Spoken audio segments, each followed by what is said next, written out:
Welcome to this week's edition of Outdoors Online, a weekly webcast produced by the North Dakota Game and Fish Department. I'm your host, Tom Jensen. It's a little early to start talking about spring, but not spring turkey season. My guest this week is Casey Anderson. Casey is the Assistant Wildlife Division Chief here at Game and Fish. We're going to talk about turkeys, the upcoming season. Casey, applications for the Spring Turkey Lottery are available now, and the deadline comes up fairly soon. Yeah, they're all the online and paper applications will be to the vendors fairly soon.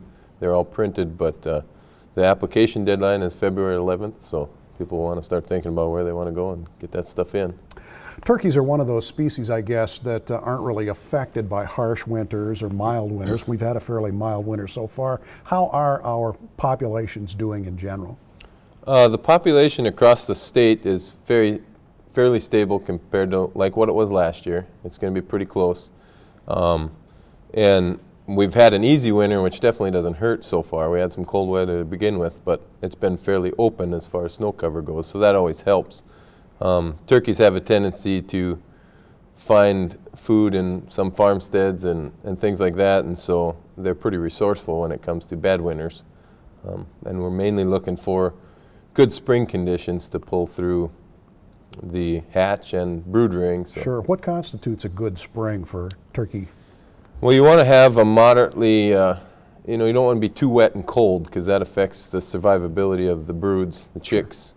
And then good habitat conditions, of course, for nesting and things like that. Habitat, of course, plays a big role in almost anything. Yep. So naturally, you're going to have areas of the state that are doing better than others, I would assume. Yep, depending on, the habitat that's out there.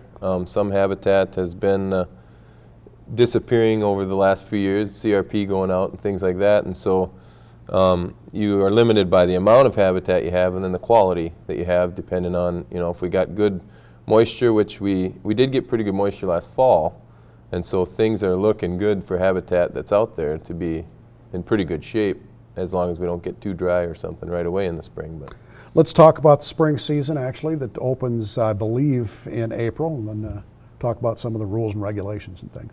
Yep, the new rule for this year that it came out, we made a little bit of a change.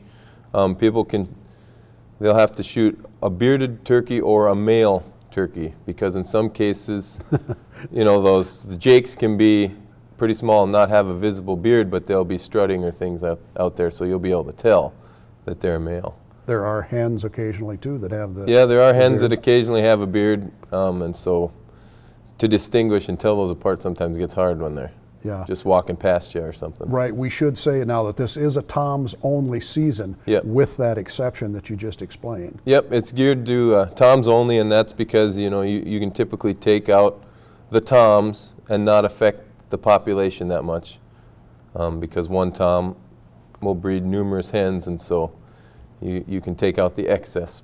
How many licenses? And also there are a couple of units, I guess one unit that is going to have a few less and one unit that's going to have a few more. Right. There's just over 5,800 licenses that'll be available for the spring season. We had 2 units that we increased licenses a little, and then 2 units that we decreased. So compared to last year, it's 65 less licenses than we had last year. So not a huge change. And then we have 1 unit that is still closed. Unit 21 down in the southwest is still closed. Just because the population has been low and hasn't been recovering like we'd like to see. Sure. You actually have a few licenses left over for this spring season from time to time. Yep. Typically, I think the last couple of years we've had licenses left over in certain areas of the state, and as a person who wants to go turkey hunting, if there's a license left over, you can have 1 extra license. So if you got drawn, you can have up to 2 licenses for the spring season. So you could buy an extra one after the drawing. They're first come, first serve. So, okay. Well, let's talk about the youth. Do we call it a preferred license or something? Yeah, there's a special youth license that you can get if you're 15 and under, and it's the first turkey license you've had. You're guaranteed a license, and so there's a special application that you have to do to get that. And so you'll want to check if you're a youth or your son is thinking about turkey hunting, or daughter, you go ahead and contact the department and get that special application. I think you can do it online. and then they can get their first turkey license. Will be guaranteed. Another great hunting opportunity for the youth. All in all, it's going to be a pretty good season. Yep, it should be. It's shaping up to be so far. So. All right, Casey, thanks. It's easy to apply for the Spring Turkey Lottery. The easiest way probably is online. Simply log on to the Game and Fish website at gf.nd.gov and follow the links to the lottery application. You can also fill out the old school paper applications and send it in with a check for the application fee, or you can apply over the phone. The number is 800-406-6409. And again, the deadline to apply in the Spring Turkey Lottery is midnight on Wednesday, February 11th. For Casey Anderson and the rest of the staff here at North Dakota Game and Fish, thanks for joining us for Outdoors Online. We'll see you again next week.